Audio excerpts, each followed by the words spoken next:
Hello and welcome to Trial TV Live. I am the Squeegee of Justice. Thank you so much for joining us today as we are wrapping up Florida versus Leslie Dale Boileau. This is his sentencing. And if you remember, we covered this trial. Let me just review my notes real quick here.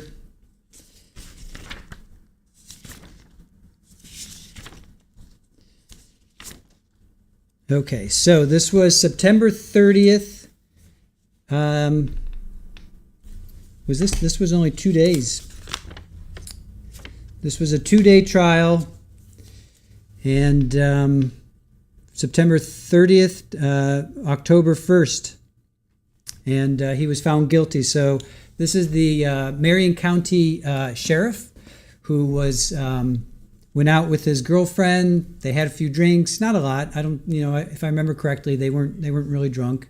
And he was cleaning his service weapon, and she wanted to learn how to handle it and all this stuff. And it went off, and took out his girlfriend,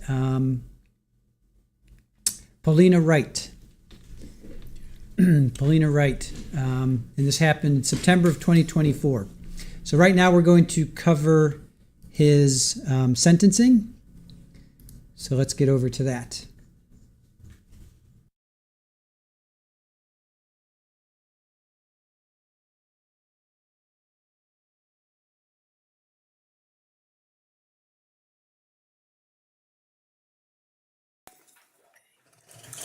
Did you get here last night? Yeah.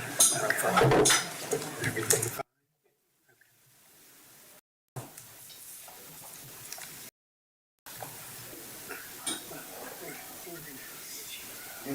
Come on in. We're going to start here shortly.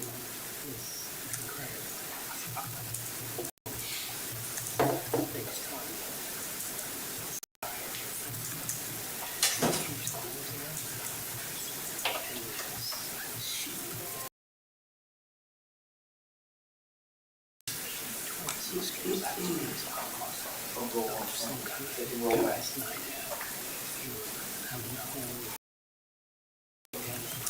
I just second row back, please.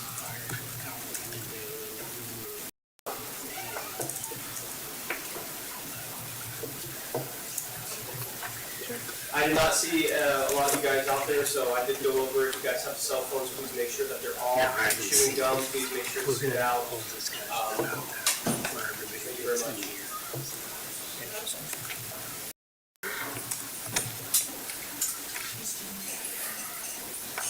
Yes, please. Just in case he needs to get to stuff. Just because they don't want anyone next to the. Just want to leave one seat on the.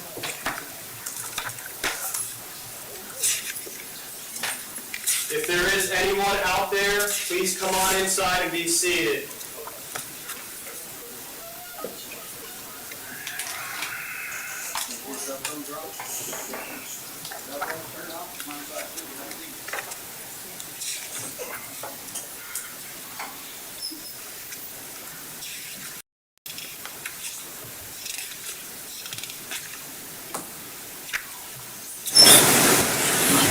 If you have cell phones, please make sure that they're off and put away, please.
Now in session, the Honorable Judge Timothy T. McCourt is presiding. Good morning, y'all. Can be seated. Please be seated and come to order.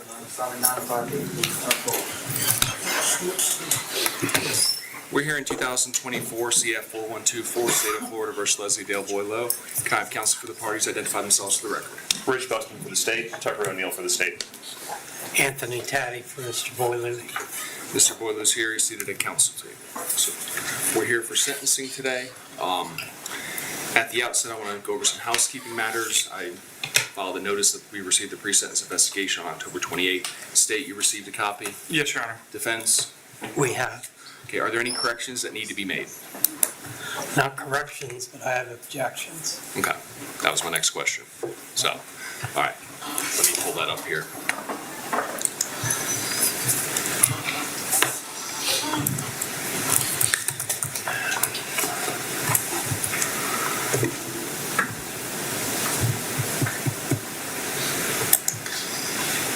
Okay, Mr. Taddy? Well, may we approach the bench, Your Honor? Yes, sir.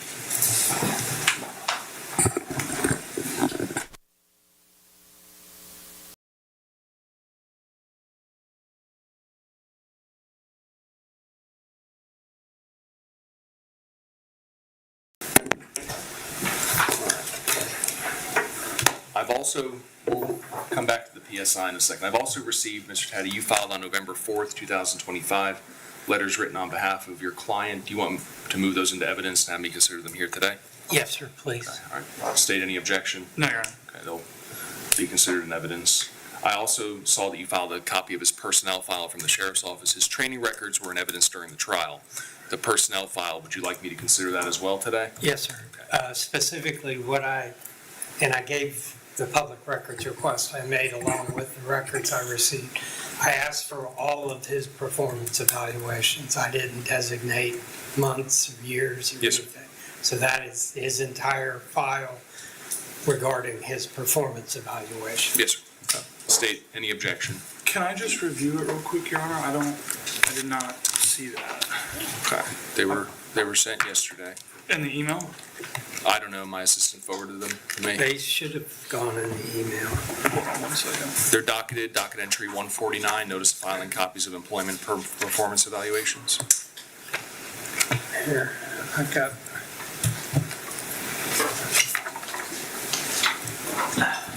Okay, I see it. No objection here. Okay. Will be considered in evidence, and I will consider them. All right. So I need to take up, Mr. Taddy filed a motion to exclude evidence of prior bad acts by the defense. So November 12th, which was night before last, just before 8 o'clock, the state filed letters written by Ms. Wright's family members. Then November 13th, state filed an amended version of these letters. I received them by email, and Mr. Taddy was copied on both emails. And apparently, so that to make sure I understand it, the amended filing corrects a singular change, that initially somebody referred to him as a monster, they now refer to him as a person. Correct, yes, Your Honor. Okay. All right. So, Mr. Taddy's filed a motion to preclude the court from considering the part of the statements that Mr. Boileau had emotionally abused her, or previously physically abused her on one occasion, and asks the court also to preclude from consideration reference to some incident where Mr. Boileau discharged a firearm from a vehicle in a wooded area. And the argument is that there was no Williams Rule notice filed and that the evidence is being introduced solely to prove bad character or propensity. Is that a fair summary of the argument? It is. Okay. State, are these not references to uncharged criminal conduct? They are, Your Honor. Okay. And would you agree that uncharged conduct is not a proper factor for a court to consider in sentencing? Your Honor, I would agree generally it is. However, the state's position is I think there's a little bit of a opening of the door because defense has filed a motion for downward departure under the guise of unsophisticated, isolated. I don't believe that the references to the abuse would be relevant or related. However, I think the prior issue with the firearm that the family member observed could be considered by the court. All right. There's a case I'd refer you to. It's Wyrick versus State, 370 Southern 3rd 1000, Florida 2nd District Court of Appeal from 2023. That case deals with reliance by a court to some degree in consideration of uncharged criminal conduct as rebuttal to downward departure grounds.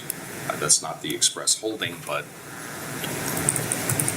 it would appear to me to be an impermissible sentencing consideration Yes, Your Honor. regardless. I understand your argument, but.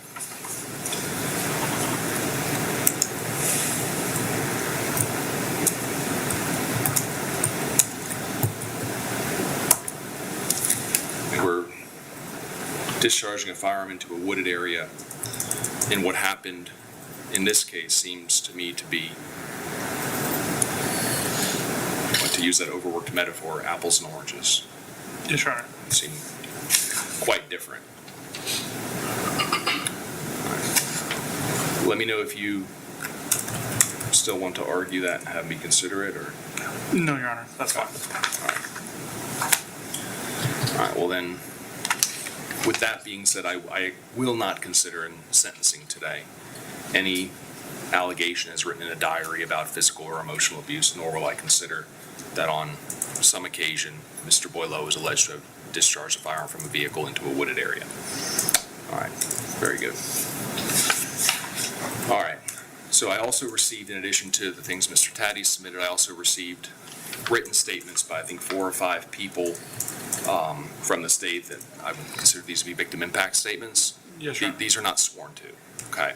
And that there's a case from the First District Court of Appeals, Patterson v. State, 994 Southern 2nd 428, decided in 2008 that held that victim impact statements must be under oath to be considered by the court.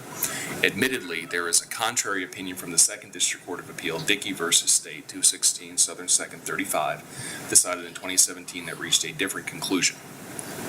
The Fourth District Court of Appeal in 2019, Taylor v. State, 264 Southern 3rd 1135, recognized the split, did not weigh in on the issue, and they simply sidestepped it and found that it wasn't fundamental error, even if it was error.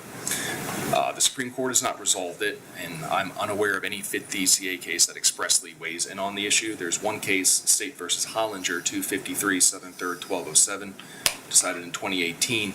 In that case, there was an unsworn victim impact statement submitted to the court, but its author testified at sentencing and was subject to cross-examination. So, I mean, this is not really a confrontation issue at this point, but that decision did note the Second DCA's decision in Dickey in a footnote, and parenthetically noted Dickey's holding that the trial court could properly consider unsworn victim impact statement fashioning a sentence.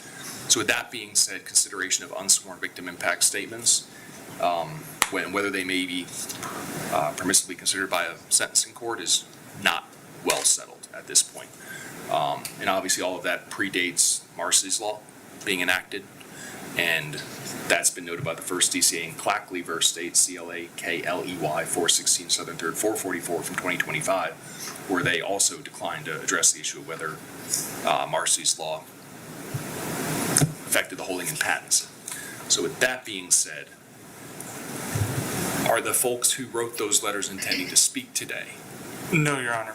My understanding was speaking to them is based off of different reasons. They weren't comfortable speaking in front of the court. They would rather have their thoughts collected and written down for the court to consider ahead of time. So that was the intention or the desire from them. All right. Well, it's certainly not fundamental error for me to consider those. I think that's clear. So with that being said, Mr. Taddy, do you have any objection to my considering the unsworn victim impact statements that were submitted by the state with an understanding that the parts that reference the uncharged criminal conduct, those portions will simply be excised for my consideration?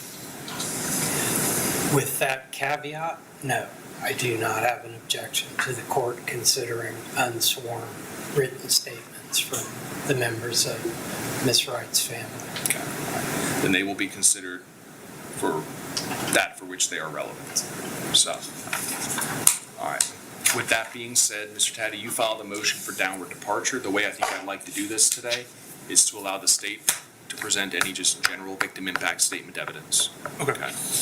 After that, Mr. Taddy, you present whatever evidence you need to present on behalf of your client, mitigating or in support of Yes. your motion, and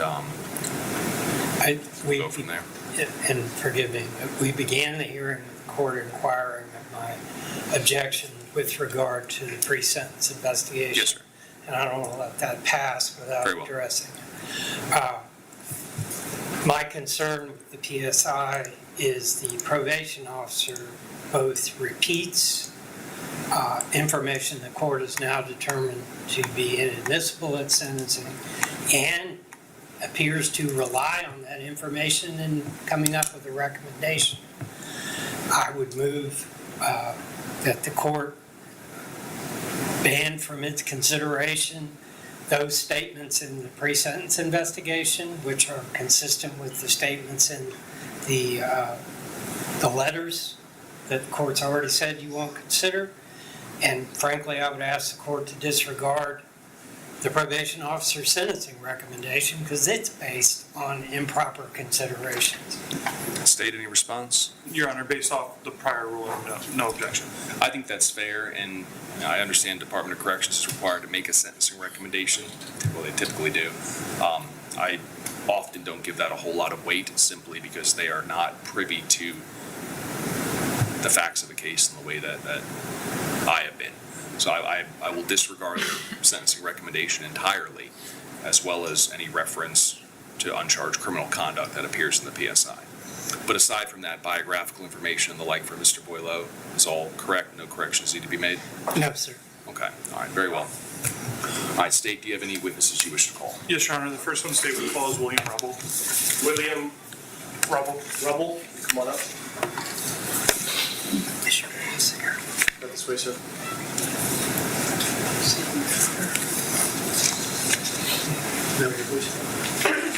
All right, have you raise your right hand? You swear to tell the truth, the whole truth, nothing but the truth, so help you God. Yes, Your Honor. All right, you can put your hand down, sir. Tell me your name and how you spell it. William Ruble, R-U-B-L-E. Okay. State, did you want to ask him questions or just allow him to speak? Your Honor, I was just going to let him speak. My understanding is he has a prepared statement that he wanted to read to the court. Okay. Go ahead, sir. The floor is yours. Your Honor, I have known the Wright family my entire life. Karen Wright was one of my mother's first friends after moving to Florida in the mid-1980s. I remember when Karen and John adopted Julia, Polina, and Greg from Russia, and I often babysat their children as we grew up together. Over the past 3.5 decades, I've attended holidays, birthdays, graduations, and countless other gatherings at their home. It's nearly impossible to leave their company in anything but a better mood than when you arrived. They are, without question, one of the most loving and joyful families I've ever known. I consider Karen and John to be like an aunt and uncle, and their children closer than many of my actual cousins. Polina was full of energy, kindness, and promise. She was a joy to be around, a devoted daughter, loving sister, and a wonderful aunt. Her presence lit up every life she touched. The court has heard from many people who loved her, or will. But I would like to speak specifically to the effect her loss has had on this family. Quite frankly, the only word that fits is shattered. Those of us who have spent time working in the criminal justice system often see tragedy up close, but this family has not. To watch the pain they have endured has been absolutely heartbreaking.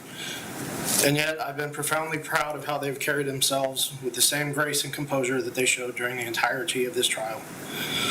As a former law enforcement officer myself, I understand the responsibility that comes with carrying a firearm. Every individual who goes through Florida Basic Recruit Training is taught that there's no room for complacency when it comes to weapon handling. The public places an unspoken but heightened trust in those who wear the badge, not only to protect the community, but also to keep the people closest to them safe. By all reasonable measures, Dale Boileau's presence in Paulina's life should have made her safer, not placed her in danger. His conduct violated that trust and directly caused her death, an outcome that was entirely preventable. I've also personally experienced the consequences of such negligence firsthand. While on Thanksgiving break for my own recruit academy class in 2009, I was a victim of a negligent discharge by someone I believed to be competent with firearms. Bullet shattered my right elbow, partially severed my ulnar nerve, and led to a 2-year recovery before I was able to return to training in 2011. That experience instilled in me a lifelong respect for how quickly a single careless act can change, or in Paulina's case, end a life. The result of failing to follow the most basic principle of firearm safety, something every recruit is taught, including Dale, is that the Wright family and all of us who love them will forever be dimmed by Paulina's loss. I've always believed that a guilty verdict belongs to the victim, but sentencing is for the living, for those left behind. I respectfully ask that the court consider the absolute maximum sentence available in light of the egregious negligence committed by Dale Boileau. It is the closest thing to being made whole that any of us who knew and loved Polina will ever feel again. Thank you, sir. Thank you. Mr. Taddy, any questions? No, sir. You can be seated. Your Honor, next state's going to call Rebecca Baker to the stand.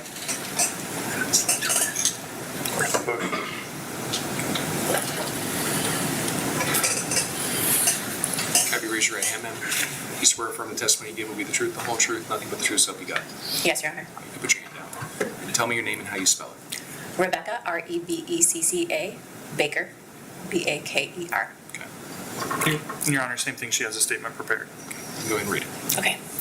Hello, my name is Rebecca Baker. My maiden name is Rebecca Wright, and Polina Wright is my little sister. They say lightning doesn't strike the same place twice, but on September 20th, 2024, it struck me twice in a row. My phone rang early in the morning. My dad was calling. My dad never calls early in the morning, so I answered right away. He is sobbing uncontrollably, and immediately my heart is in my throat.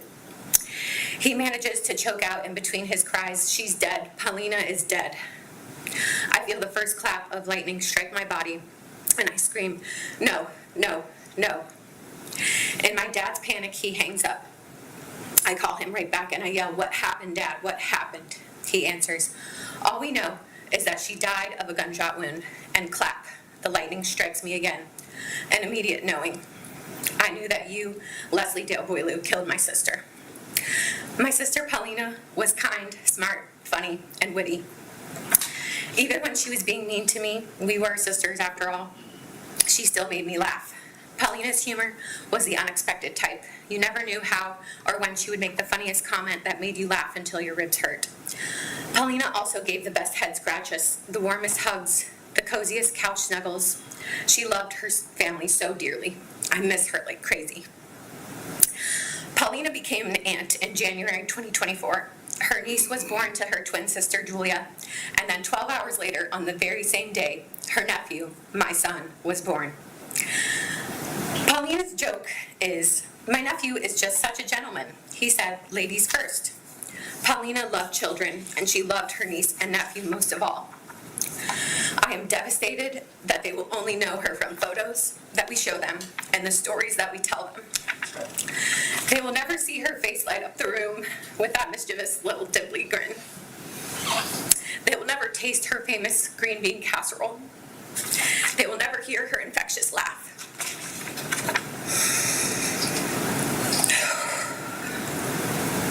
Grief changes everything.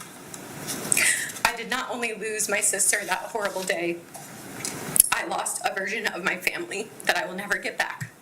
I lost a version of myself. How did I know that it was Dale who killed Polina? There are a million tiny changes in Polina in the short years she knew Dale. She never spoke a word against him. She never told me he was hurting her. She never told me really anything at all about their relationship. But when I poked and prodded as sisters do, it always alarmed me at how little she would say. It wasn't what she said, it was what she didn't say. I had no evidence that Dale was coercively controlling her, emotionally manipulating her, or physically abusing her. But what I did have was a weird sinking suspicion and intuition that my sister was in danger. After she was killed, I found the evidence. Her journals, her friends who saw the strange bruises. It will always haunt me that I never had the opportunity to help her escape. Ms. Baker, I do want to interrupt. It's inappropriate for me as a judge to consider allegations of criminal conduct that the person has not been charged with and convicted of at sentencing. I understand that you're reading from a prepared statement, but because I can't consider them, it would also be inappropriate for me to hear them. If you're able to, as reading your statement, anybody else in the family who has a statement to read, not read those portions, so that I'm not put in a position where somebody could say that I have considered something inadmissible. That would be much appreciated. Okay. Continue.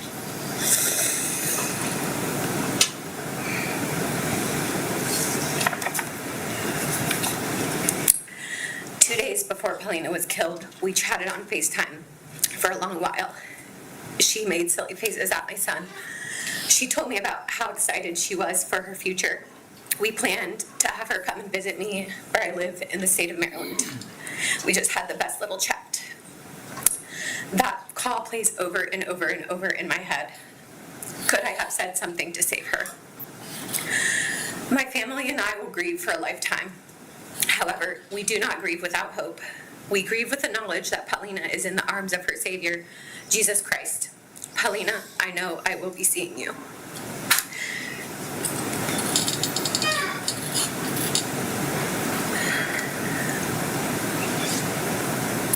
It is a very powerless feeling to plead in front of this broken court system for a tiny shred of justice. Nothing will bring Polina back. Nothing.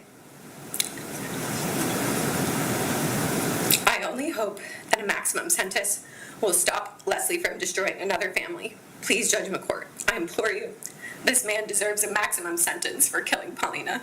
Justice demands it. Thank you, ma'am. Mr. Taddy, any questions? No questions. Your Honor, next state's going to call Gregory Wright to the stand. You said Gregory Wright? All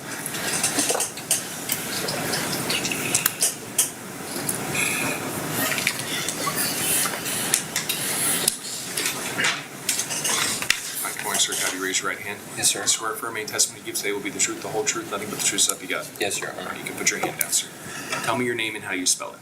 Gregory Wright, Grigory Wright. What would you like to tell me, sir? What would you like to tell me? My name is Gregory Wright, and Polina was my sister. Me, Polina, and Julia were all born in Russia, and we got adopted in 2004. For the first 5 years of their life, their safety was on me. We didn't have a good father figure around, so I was in charge of keeping them safe. And I did until we got to America, and then it was on my father. And he did great for 13 years.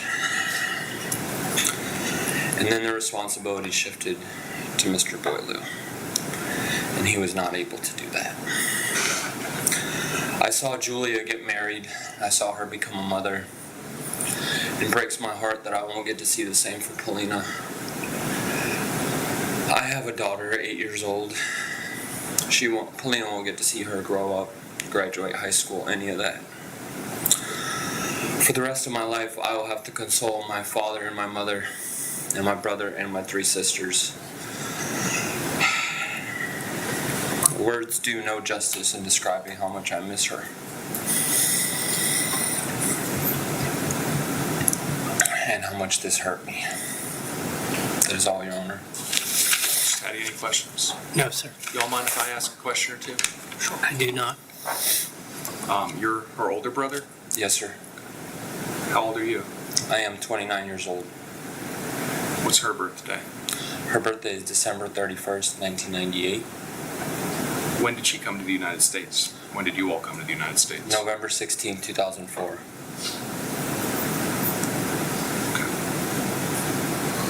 All right, very good. All right. Thank you, sir. Yes, sir. Your Honor, next state would call Julia Dawson to the stand.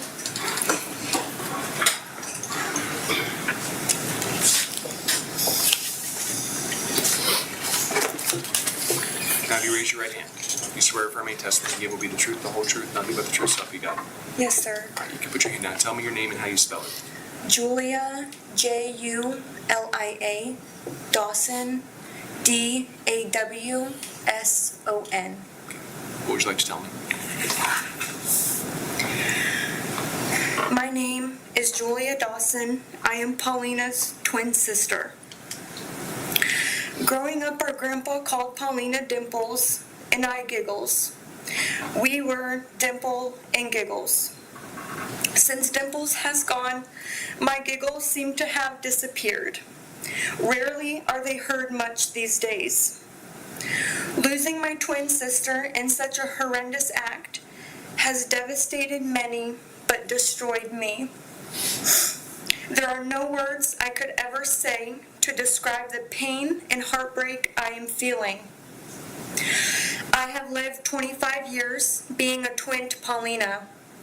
Polina and I had a bond no one could or would ever understand. God blessed me with one twin. There is no going to find another. Polina is all I've known my whole life. The bond formed between us even before birth is a lifelong connection. And in a blink of an eye, that was all taken away from me. Half of me has died. I desperately pray I can feel whole again, but knowing Polina is no longer here, earthside with me, leaves me numb.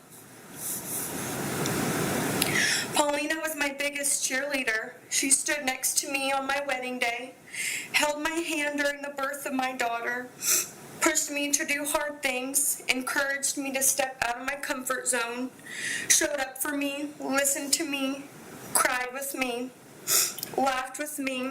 I could keep going. I will no longer get to make any memories with her. I just cling on to the 25 years. God blessed me with having her by my side. She was my best friend. No morning as I wake or lay my head down to rest go without tears, anger, pain, and Polina on my mind. I'm dreading the day I have to tell my daughter and future kids the horror story of what happened to their Aunt Polly. All I have left is photos and memories to share. My daughter will never get to experience the love her Aunt Polly would have continued to give her. She was the best aunt. Anytime she saw her niece and nephew, her smile would light up the whole room. Polina only got 8 months with her babies before she was taken. The good days are stolen from me because I remember Polina isn't here to celebrate and do life with me. The bad days are only worse because I'm constantly reminded of the evil way she was taken for no reason. I am now left to celebrate birthdays on my own. I am left to blow out Polina's side of the candles on our birthday cake.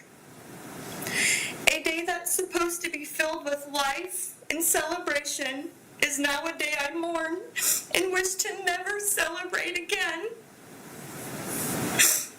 My life is now filled with fear, anger, anxiety, sleepless nights, nightmares, endless tears and heartbreak that will never go away. Through my tears, pain, and sorrow, Jesus is better. I do not know why this happened to Polina. I do not know why this happened to both families. But I do know we have a faithful, all-knowing, and loving Father. Because of Jesus' blood, Polina is in eternal glory now, where we all yearn to be. That is all I have left to cling on to. I will see her beautiful face again, and what a celebration that will be. My life will live on, but it will never be the same again. The emotional wounds caused will never heal. I will continue to carry Polina's memory on.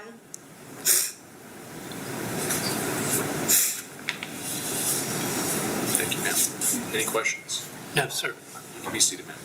The state has no more witnesses, Your Honor. Mr. Caddy, do you have any witnesses you wish to call? Yes, sir. Juan Garan. David Boileau.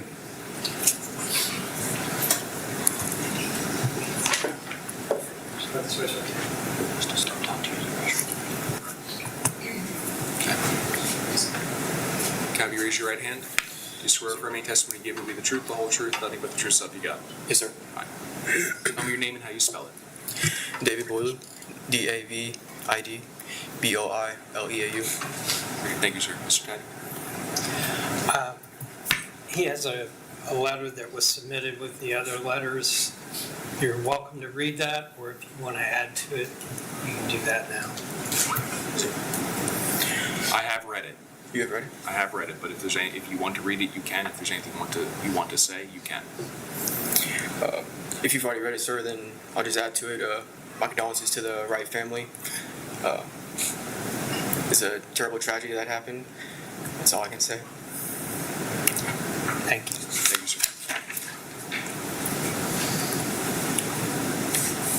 Next. And I would like to take some brief testimony from Mr. Boileau. Okay. All right. Let me have you raise your right hand, sir. You swear to tell the truth, the whole truth, nothing but the truth, so help you God. I do. You put your hand down. Would you state your full name, please? Leslie Dale Boileau Jr. All right. Mr. Boileau, at the time of your arrest, you were employed as a Marion County deputy, is that correct? Correct. How long had you worked for the sheriff's office? 8 years. Have you ever been convicted of a crime? No. Have you ever been arrested for a crime? No. Is there anything else? I mean, you testified at the trial. Is there anything else that you would like to say today? Yeah. I've gone over and over in my head about how blind I could have been to allow this situation to unfold. It comes down to me being complacent, prideful, arrogant, and overconfident. And I know I can't make up for what happened that night, but I'm going to do my best to make a difference. And I'm truly sorry to both families. That's all. State, did you all have any questions? No, Your Honor. Okay. Was there any other evidence you wanted to present? No, sir. Okay. All right. Let's take about a 10-minute recess. We'll come back at about 1:15. Yes, Your Honor. All rise.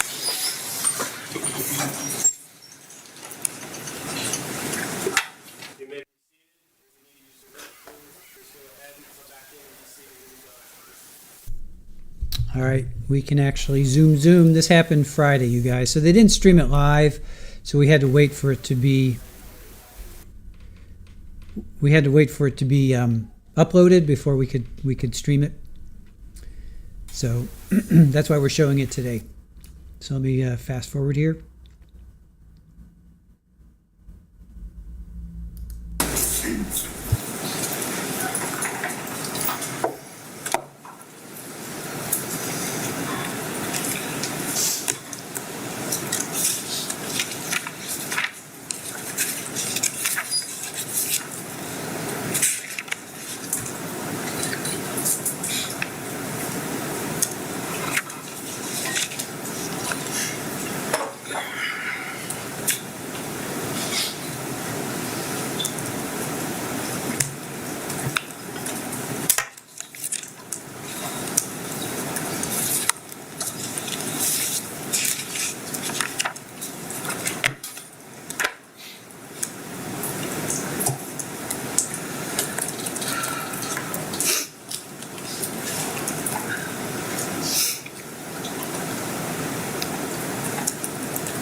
All rise.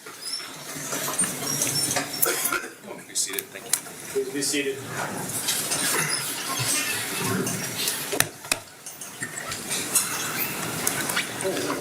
All right, Mr. Boileau, is there anything you want to say before I impose sentence?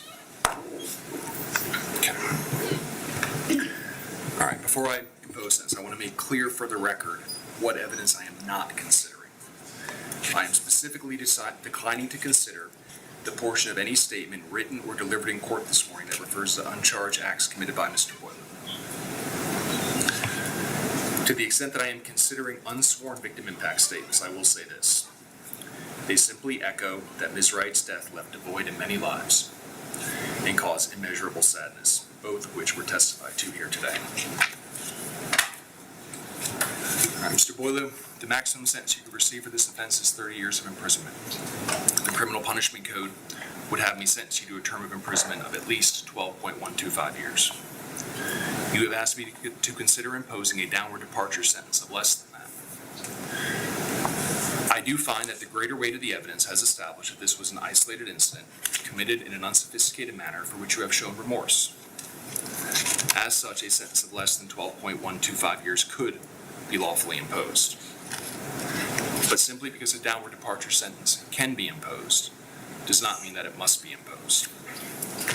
The question before me today then is, should I depart? To make this decision, I must weigh the totality of the circumstances of this case, including the aggravating and mitigating factors. To that end, I have thought about the evidence presented and reflected on what justice requires here today. On the one hand, you were a law enforcement officer. You swore an oath to serve as a law enforcement officer, a solemn promise to protect others, even at the risk of your own life. And for 8 years, you did that. And by all measures, you did that well and honorably. You know what it's like to put on a bulletproof vest each morning, knowing that your day may bring you face to face with mortal danger at the hands of a person who may seek to use a firearm to end your life. Most people don't know what that's like. Your service will be recognized today as a mitigating factor, as will your record of good character and the good that you did in this community until September 19th of 2024. But one cannot simply ignore the other side of that coin. You, more than most, understood the power of a firearm and the responsibility that comes with holding one. Putting on your vest every day was also a reminder that firearms are deadly weapons capable of ending life. You were trained. I've looked through your training records. They were admitted into evidence during the trial. You were highly trained how to handle firearms safely, to protect innocent life, and to avoid taking it. Your training records speak for themselves. Treat every weapon as if it were loaded. You knew all of that, and you knew to never point your weapon at anything you did not intend to shoot. But despite all of that, on September 19th, 2024, you pointed a rifle at Ms. Wright, pulled the trigger, shot her between the eyes, and killed her. Afterward, you had what appeared to be the audacity to cast blame upon her because she asked you to teach her how to use firearms. She was innocent. It never should have happened. I could say that it could have been prevented, but that would imply it was simply an accident. It was more than that. It was senseless, reckless, and criminal. There will be no winners in the courtroom today. You have brought loss to everybody here, and none of their lives will ever be the same. Polina Wright lost her life in the promise of all that it could have been. Her family very clearly lost a lifetime of memories they will never get to make. And even your family, they have to live with having you in their lives in the way that they deserve. And your actions and your choices are to blame for all of that. Mr. Boileau, you are going to lose your freedom today. The totality of the circumstances in this case do not warrant a downward departure sentence, and I will not exercise my discretion to impose one. I will, however, try to achieve some measure of justice here, with an understanding that true justice would be restoring what was lost, something that is far above what I have the power to do. Every life has worth beyond measure, and every act has a consequence. Your act of taking Ms. Wright's life in the Judge. The blue man flashed. Should be good. Madam Clerk, if you would mind calling ECR.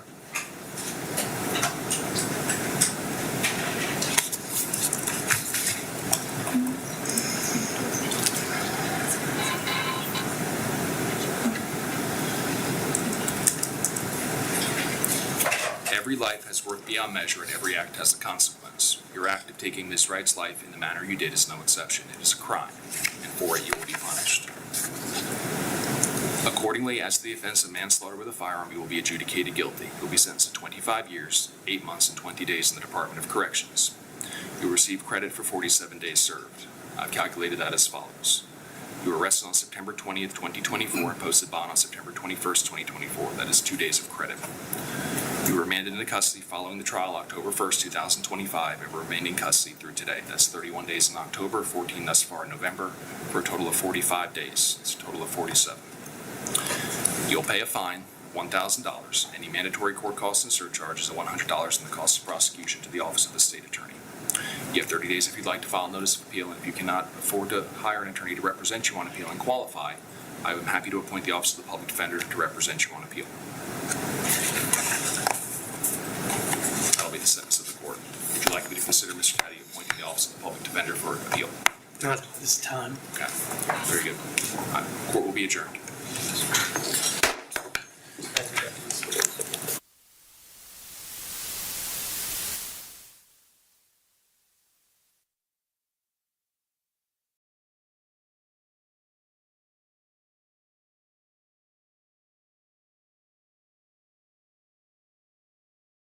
I'm going to stay here because it seems like something more happens. He's 33. So he's 33 years old. So he's got 25 years. So he'll be, 58 or 9. Something else happens here. We're gonna stick around. I'm gonna see what happens. So I got 25 years, 8 months, 20 days, 47 days served. Maximum was 30. The maximum was 30.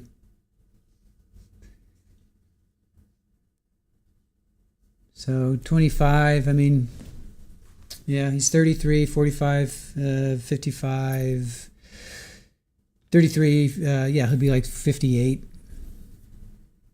So what happens here? Why are they not, what's going on?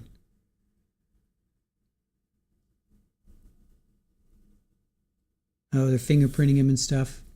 All right. Pammy, Polina won't be almost 60 ever. Yeah, good point. There's no parole. He may only end up, they didn't say anything about parole. So Jenny, it seems like that's it. 25 years, 8 months and 20 days. They didn't say anything about eligible for parole after, so. It sounds like it's 25 years and that's it. So there was no eligible for parole after, 20 years. It was 25 years and that's it. All right, so I guess that's it.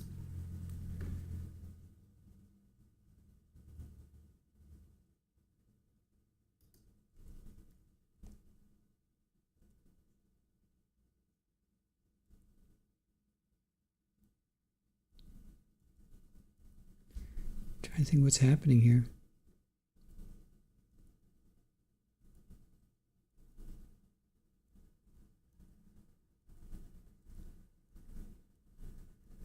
It's so weird. He's just sitting there.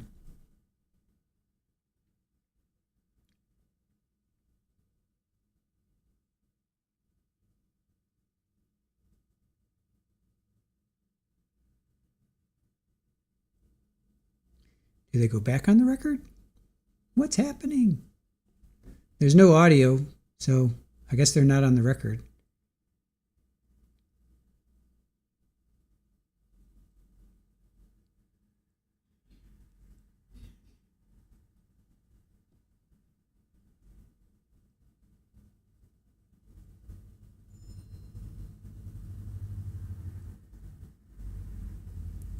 I wasn't sure if they come back or not, which is weird.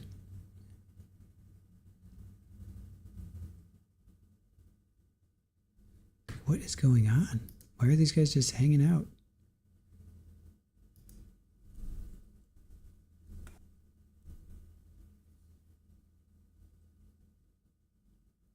Seems like the judge comes back.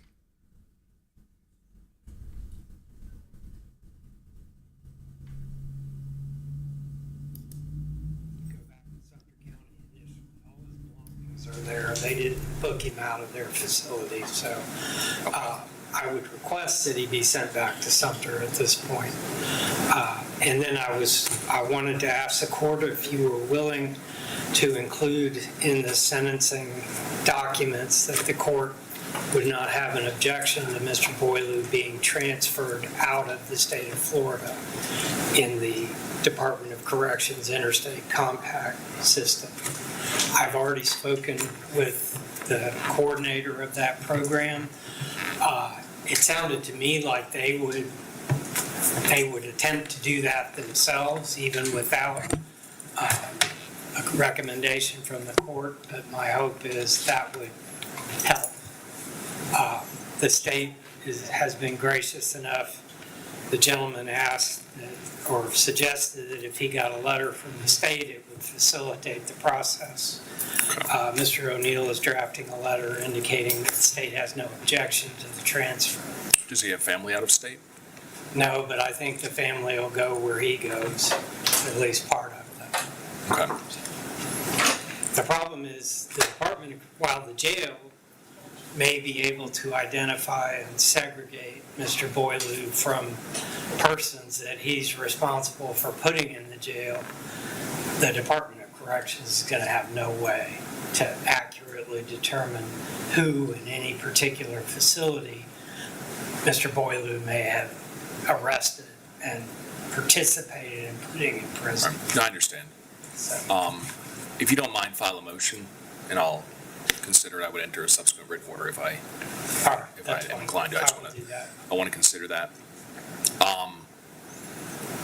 Okay, my understanding is that what delays delivery of a prisoner to the Department of Corrections is the commitment packet. So, my intent is to not burden the sheriff of Sumter County, who has Mr. Boileau housed for any longer than we need to. And I know we have a process in place here for commitment packets getting delivered to the Marion County jail, but if it has to be delivered to Sumter County, just the added logistics to it, I would like to get him on his way as quickly as possible. I don't want there to be some inordinate delay at this point. Madam Clerk, how long do you think it'll take to get the commitment packet prepared? Okay. All right, and that'll go to the Marion County Jail? You can send to Sumter? Okay. All right, so with that said, Mr. Boileau will be transported back to Sumter County first, and then from I there. would not expect the Sumter County Sheriff to have an objection to being involved in his transfer to. No, I don't expect it to, but if we could simplify that and cut out an additional stop, it would make sense to me. But if he's got his things there and property that he would be bringing to the department with him, I don't know what it would be. Legal paperwork, I assume, for starters, but that's reasonable. All of my property that I was arrested with originally is there, and all. Okay, they transferred all. Yeah, all of my property's down there, like Yeah. my clothes that I was taken into custody here. Yes, sir. During the trial is all down there with, like my whites and everything I have. Okay. down But there. that's reasonable. I mean, you ought to have those things with you when you go to the department, so. All right, very well. But I will draft the motion. Yes, sir. I'll definitely give it some consideration, so. And state, just so I don't have to wait for any type of response or objection, the state has no objection to him being transferred to a prison in a different state. No, Your Honor, and as Mr. Taddy said, I did inform him I was actually drafting the letter when I was getting back to the office, just on state attorney letterhead saying we had no objection. I was gonna get the contact information for the person, that way I could email a copy to them, and I'll obviously attach Mr. Taddy as well, so he knows that they receive it, and I have no objection to the court entering an order or recommendation either. Okay. And did you want me to make any type of recommendation to the department regarding housing in the interim, in the event, or Yes, sir. housing in the event that he is not transferred to a different state? Does he have a preference to be near family, or? Not here in the state of Florida. Yeah, not within the state, no preference. So Okay, all right. I'll be PC. All right, very well. Okay, all right. Good luck, sir. Thank you, sir. Thank you, Judge. Madam Clerk, you can have paperwork for me to sign? All right, I'll just stay here until I sign it. okay. Thank you.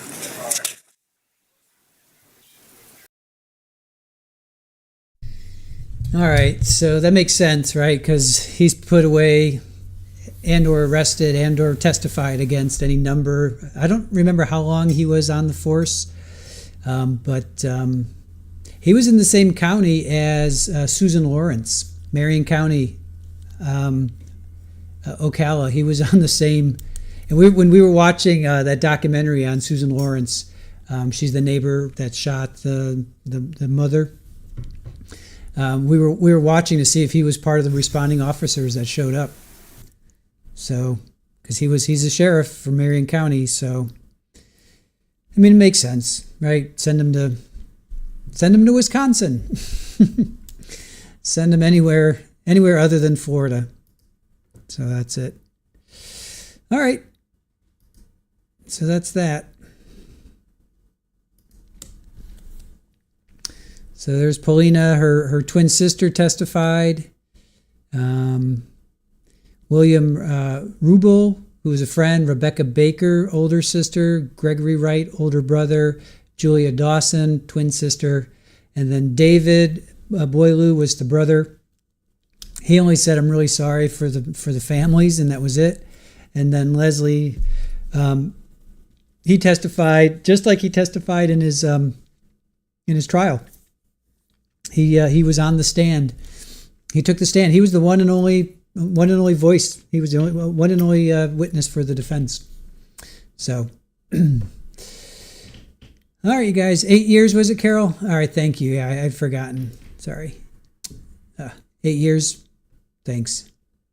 Widespread. We'll take good care of him in Georgia. Yeah, no, definitely not 25 years. He's only 33. Yeah, so.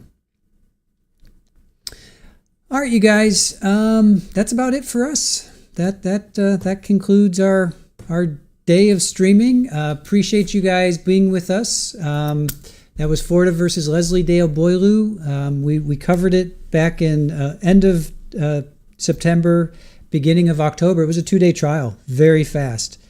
There were 9 witnesses for the state and only 1 for the defense, and he was the one and only for the defense. So all right, guys, have a great evening. Thank you for joining us. Thank you to our mods. Thank you to Aaron. Be sure you guys thank our mods and our newest mod, Jenny. Jenny G is our newest mod to join the group.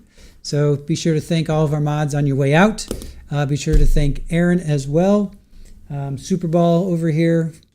Super Ball wants some food. Well, it's kind of hard to see her. There's Super Ball. There's Super Ball right there.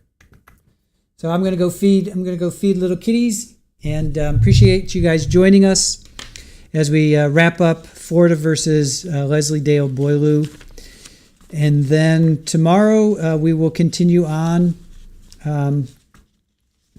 with Lance with Georgia versus Matthew Lance. We'll be in day 2 tomorrow. We'll be on 8:45 Eastern. So join us then.